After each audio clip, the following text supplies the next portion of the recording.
बिहारी लाल की जय, राजराजेश्वरी मैया की जय, सदगुरुदेव भगवान की जय। राधे कृष्णा मित्रों, एक बार फिर से आप सबका अपने चैनल के ऊपर हार्दिक अभिवादन करता हूँ, स्वागत करता हूँ। जिस प्रकार से आप पहले हमारे चैनल पर भाव सुन कर के आ रहे थे, आज एक भाव फिर से आपके साथ साझा कर रहा हूँ। आपको अच्छा लगे लाइक करें, शेयर जरूर करें।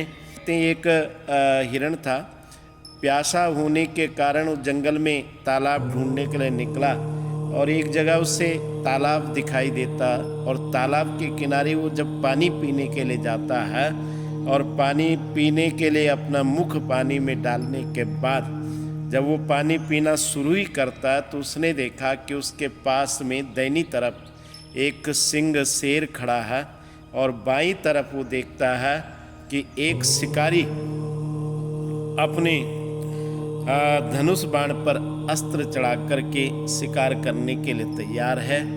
और अपनी पीछे की ओर उसने देखा कि उस समय भयंकर जंगल में आग लग गई, जो आग धीरे धीरे उसकी ओर बढ़ने के लिए आ रही थी और समाप्त करने के लिए आ रही थी।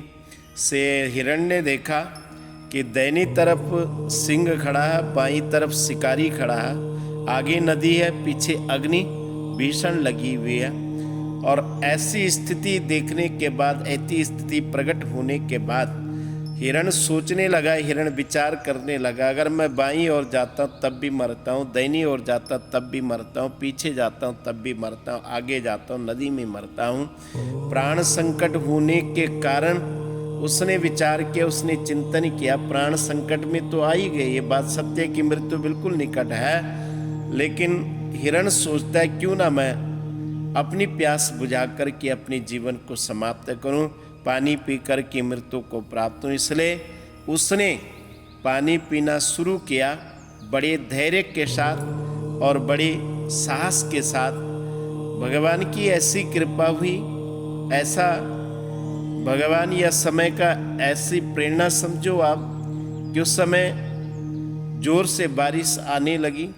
बारिश आने के कारण क्या हुआ मेरे मित्रों, जो उसके पीछे से आग लगी थी वो बुझ गई। और जो शिकारी था उसने जब अपने बाण को छोड़ा इसके ओर तो उसका बाण दूसरी तरफ जो सिंह था, शेर खड़ा था, उसकी ओर जाकर के लगा, जिस कारण से शेर उस शिकारी की ओर दौड़ पड़ा इसको छोड़ करके। और शेर के भय के कारण शिकारी अपने प्राणों को बचाने के लिए भागा।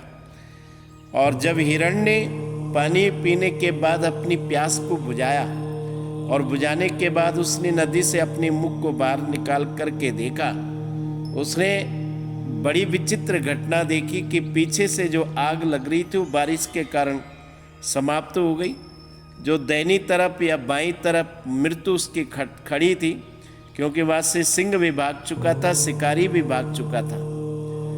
और हिरण ने देखा कि उसके प्राण बिल्कुल सुरक्षित हो गए, मृत्यु से बच कर के बाहर निकलने वाला था। कहानी शायद आपको बहुत सूक्ष्म लगेगी, लेकिन इसके पीछे अगर आप विचार करो, आप चिंतन करो, तो शायद हमें ये अनुभूति, आभास होगी कि जीवन में संकट चाहे कितना बड़ा क्यों ना हो और चाहे संकट चारों तरफ से घेर कर के क्यों ना आ जाए, ये बात सत्य है कि वो संकट है, वो कहीं ना कहीं हमारे जीवन में कष्टकारी है। लेकिन मैं आपको ये बताना चाहता हूँ, इस चैनल के माध्यम से निवेदन करना चाहता हूँ कि हम उस संकट से भी धैर्य के द्वारा अपने आप को निकाल सकते हैं, अपने धैर्य के प्रभाव से शांति के साथ उससे निकल सकते हैं। मेरी कहानी आपको कैसे लगी आप जरूर हमें अपने भाव कमेंट के माध्यम से जरूर बताएं। आगे हम इसी प्रकार से और भाव भी लेकर के आपके साथ आएंगे। जय श्री कृष्णा, जय श्री राधे।